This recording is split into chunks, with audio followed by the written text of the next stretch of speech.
Okay, welcome to the lecture on language for Professor Knowles' class. Congratulations on getting through your second test. Woo! Okay, so we're going to start off with how does language evolve?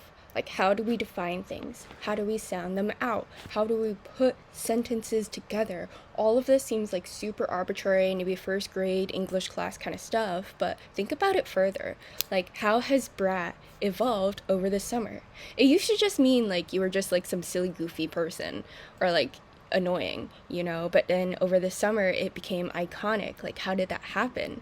And can anyone truly define it, or is it just like a vibe?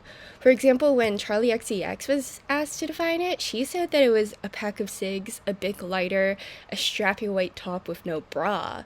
But that's like a really, really descriptive physical aspect of it, because she then uses it like in ways that contradict this definition. She says that Kamala is brat, and obviously Kamala is not like a pack of cigs, a bit lighter, and a strappy white top with no bra. So again, I ask you, how does language evolve? Well, there's this guy, he made his own, or someone made their own uwu language. It perfectly describes phonetics, like oo and woo, and then it describes semantics, how they put the uwus together to make like a meaning, which, yeah, semantics. It describes syntax, like how you use uwus makes a whole sentence, and then it describes how it's used in chat rooms and stuff. So, watch this. One of you little scoundrels out there made an uwu language, and I'm honestly so impressed. All the words are articulated using some combination of the sounds in owo and uwu. This is phonetics. For example, the sentence, do you want to kiss me, is pronounced uwo, owo, uwo. But if you want to say, do you want to kiss me, with emphasis on me, you move the interrogative particle to the antepenultimate position to reflect this the is stress response. syntax. So you would say, uwo, wo, wo. Oh. They have a fully developed script. They have a dictionary. Semantics. And they have a subreddit with 1,000 speakers. Okay, so as you can see, it kind of breaks down into 4 levels. I know that he defines it a different way. He defines it as the way it is spoken, from idea manifested in your mind to it going out of your lips.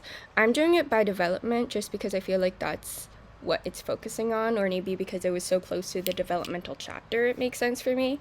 But yeah, the first one, babies start to develop phonetics. So, using apple as an example, starts in your vocal cords, pel. You're using your tongue and your lips to make that sound. What does apple mean is the semantic meaning. The syntax and grammar is how you use it in a sentence. And then pragmatics is like the tone, sass, emphasis, and intention. Okay? And then beyond these 4 levels, we are also going to cover how it's learned in babies, like I said, which is the topic of developmental psych. If you want to go into that in the future, it's huge. How it's used in real times by you, which is psycholinguistics. I'm really into this. It's like the philosophy of language.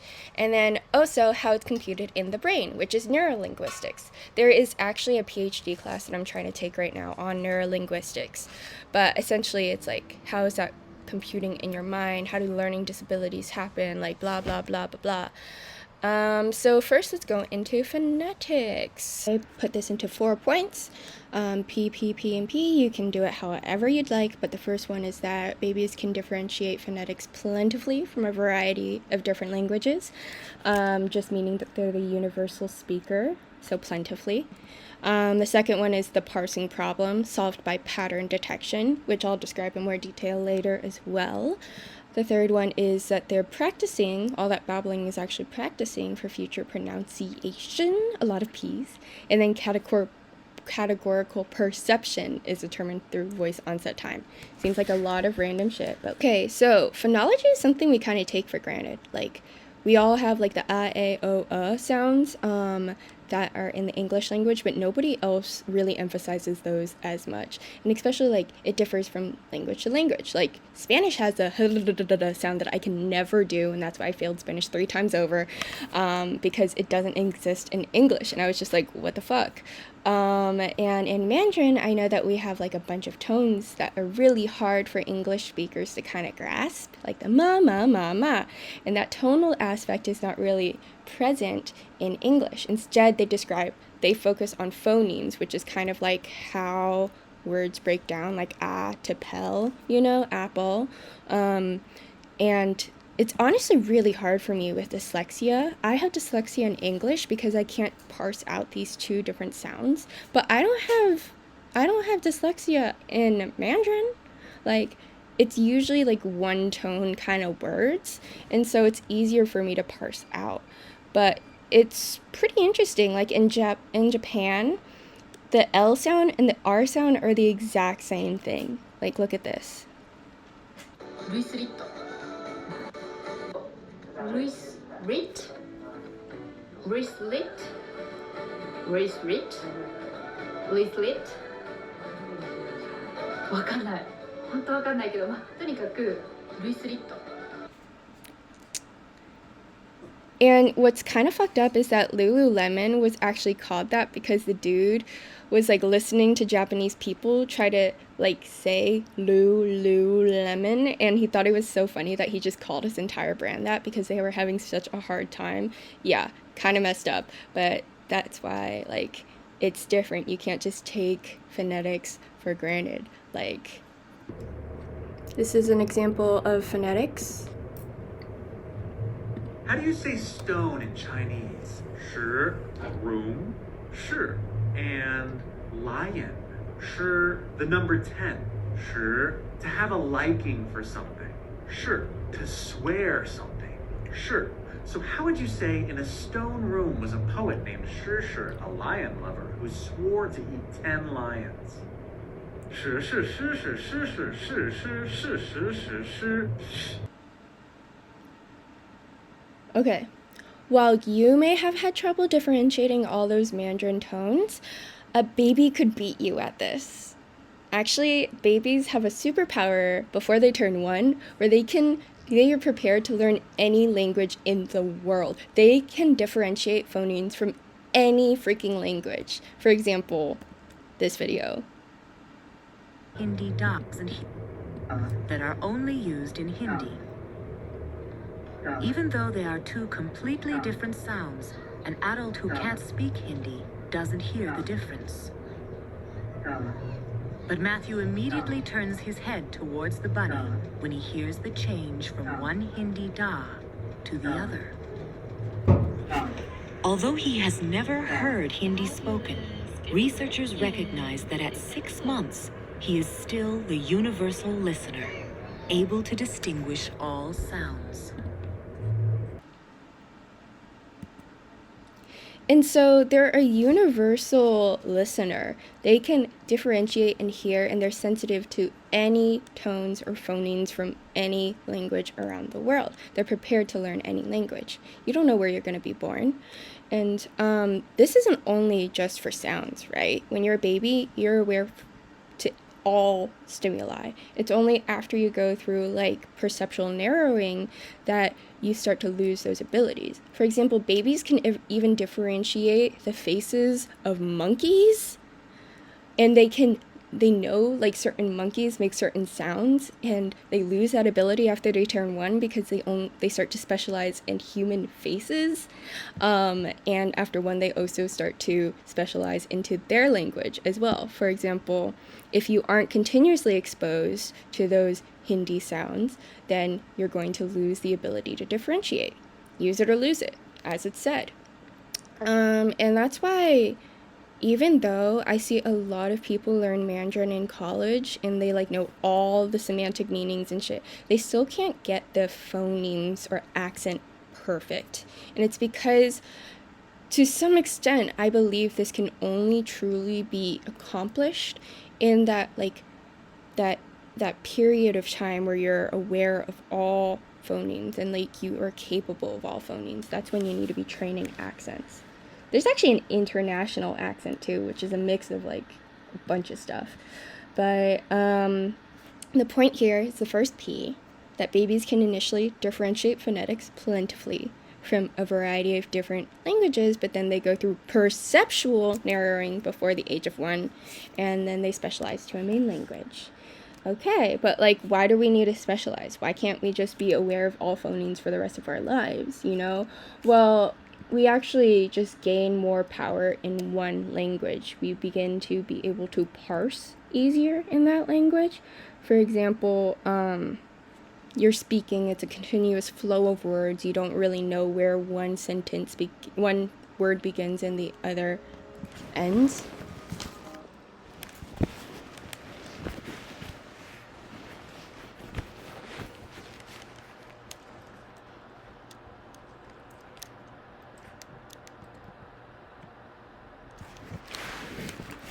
So why should you even specialize, like, period? Like, why do we need to lose that ability? Why do we need to just choose one language? Well, it's because, like, it's really difficult to figure out where one sentence begins. So I ask, like, why do we need to lose this superpower? Why can't we just be aware of all phonemes forever? Like, why do we need to specialize? And it's because specializing actually gives us this ability to turn this stream of words into, like, singular parsed out words. And so I ask, like, why do we need to specialize? Why do we need to lose this special skill? And it's because, like, we need to take this stream of words or sounds and then parse them into words.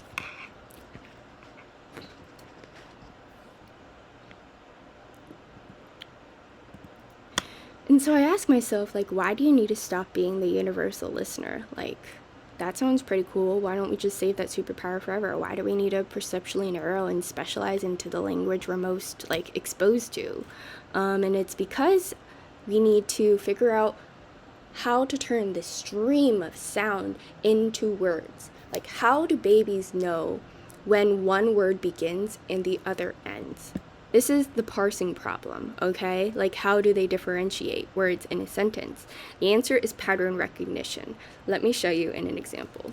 So imagine, like, you're just speaking this at a baby, and the baby doesn't know what the hell you're talking about. It's like as if I was, like, speaking to you in rapid Mandarin, like, 我不知道说什么，可是我的名字是蔡欣欣，我最喜欢的食物是冰淇淋。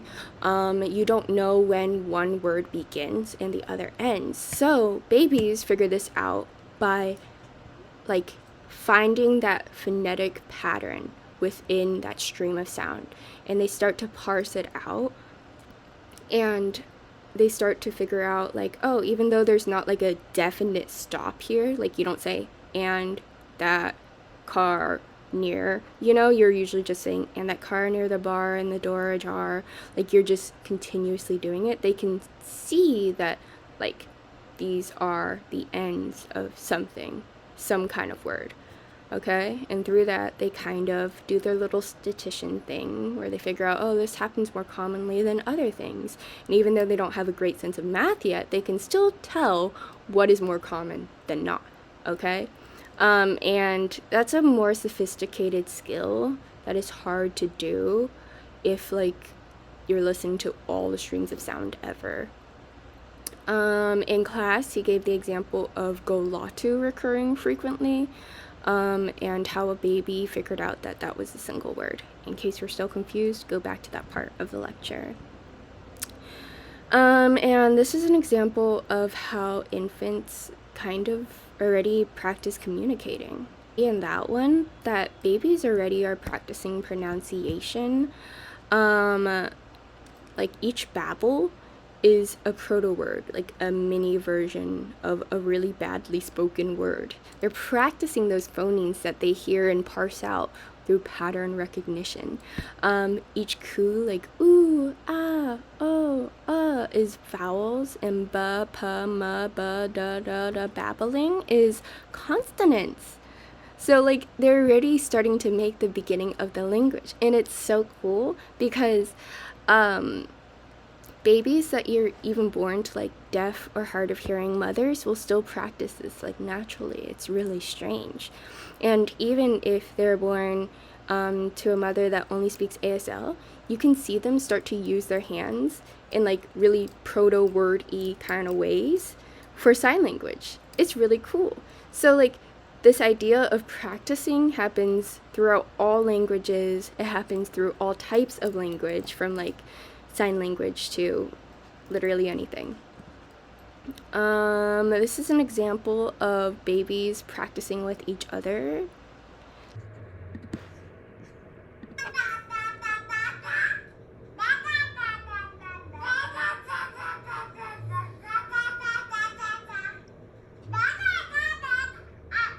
Oh my god! Sockless dogs. It's crazy, crazy. Nah, bro, nah. Practicing with each other. They can kind of sense when to start and when to stop. Okay, and the pull everywhere questions.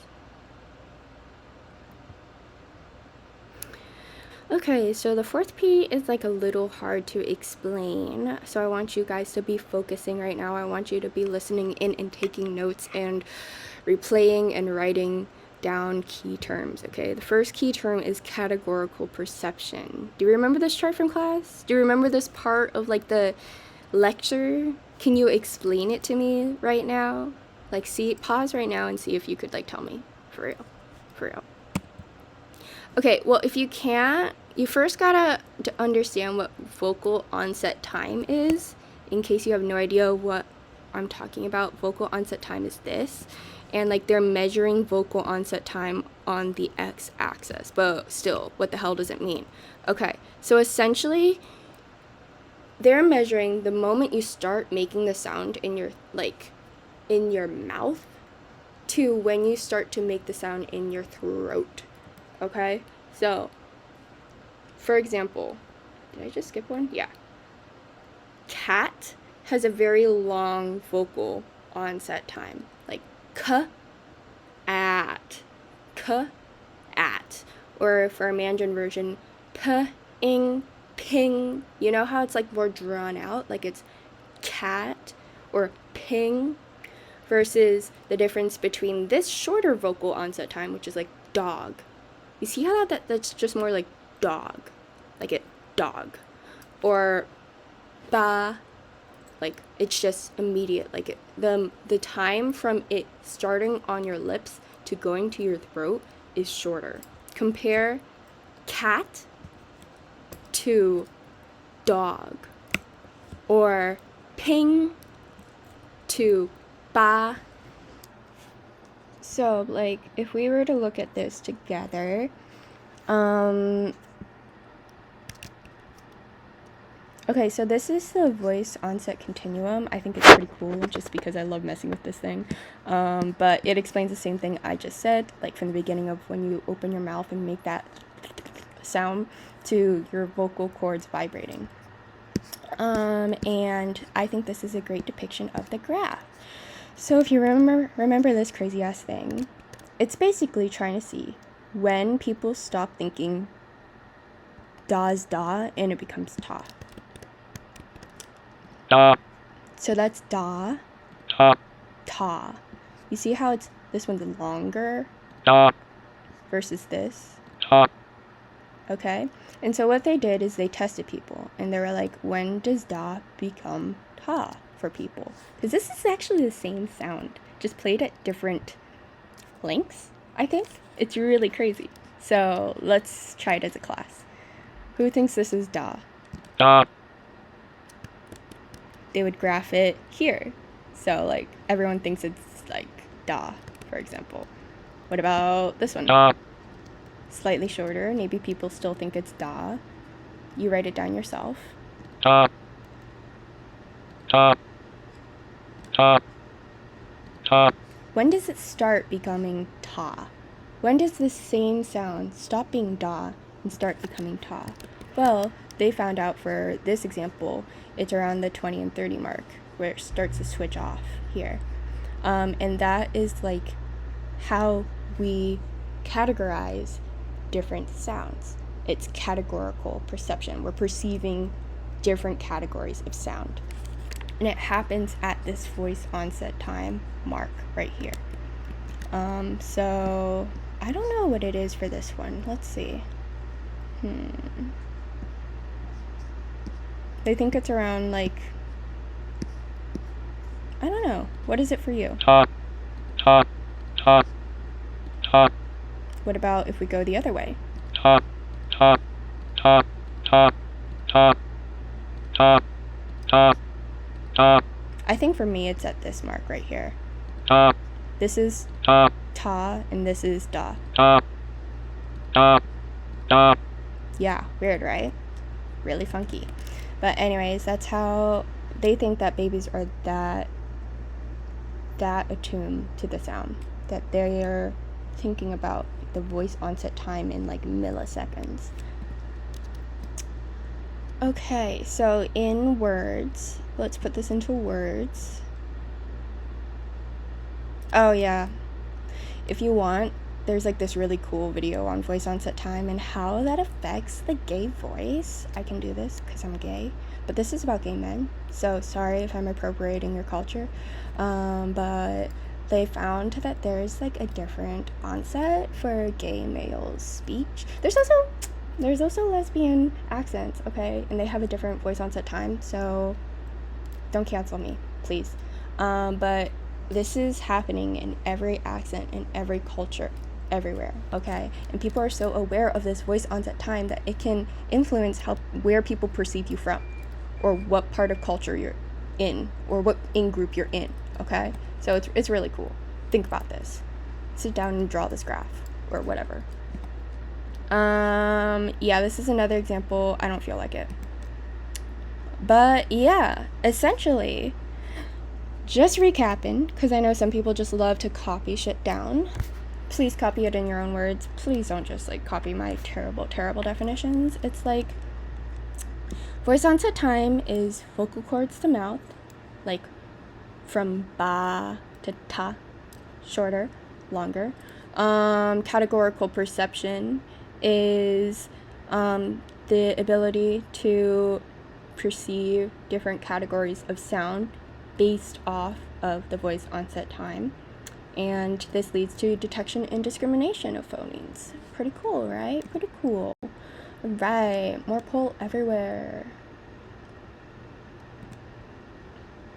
Okay, so that's kind of all the 4 P's I have for phonetics. They're pretty alright.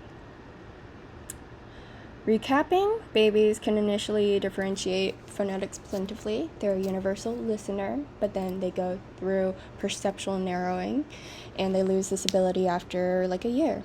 That babbling that you hear is actually practicing pronunciation and making the first proto words, which is super adorable. And how do babies turn this continuous stream of sound into actual phonemes in words? They do that through pattern detection. They solve the parsing problem through pattern detection. And then lastly, categorical perception is also really important for creating those first words, and they do that through paying really close attention to that voice onset time. 4 P's for phonetics. Okay, and for my international listeners right now, American phonetics are super weird. Dyslexia actually happens in English out of all languages, most commonly. And so, this is really freaking funny. I just like messing around with this chart because it sounds so weird, like,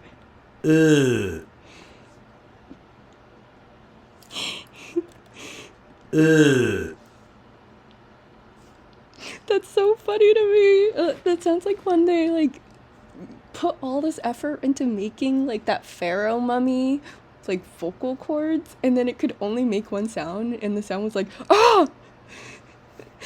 But yeah, mess around with it. E closer to the front of your mouth versus like in the back of your mouth. Pretty cool link, guys. Check it out. So, what is the parsing problem solving? This is just like basic level shit. Are you listening to me right now? Are you? I can see you on your phone through the camera of my computer. I'm not on the phone. No, I'm just threatening them. No. You better be paying attention. Answer this question. Yeah, don't be fucking around. Okay, once you got that, should be phonetic flow, bros. Okay? How is the parsing problem solved?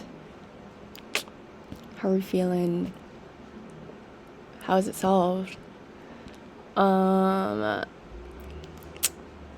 Yeah. It's that they statistically track patterns in speech flow. Yeah. What is the primary difference between the phonemes ba and pa?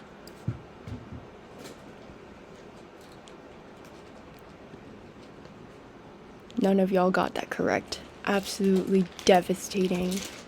0 out of 10. Don't get messed up by these other ones. Don't get messed up by these other ones.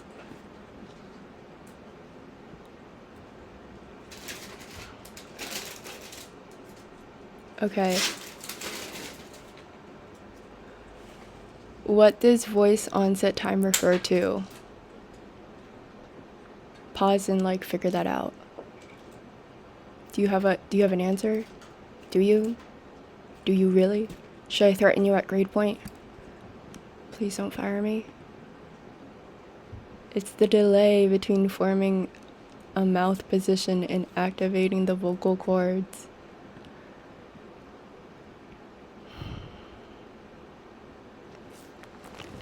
What happens when the voice onset time crosses the threshold of approximately 20 milliseconds? Pause and answer. Do you have your answer? Okay, here comes the answer. Perception of the phoneme flips from ba to ba. The front of your mouth versus like oh the back of your mouth. Pretty cool link, guys.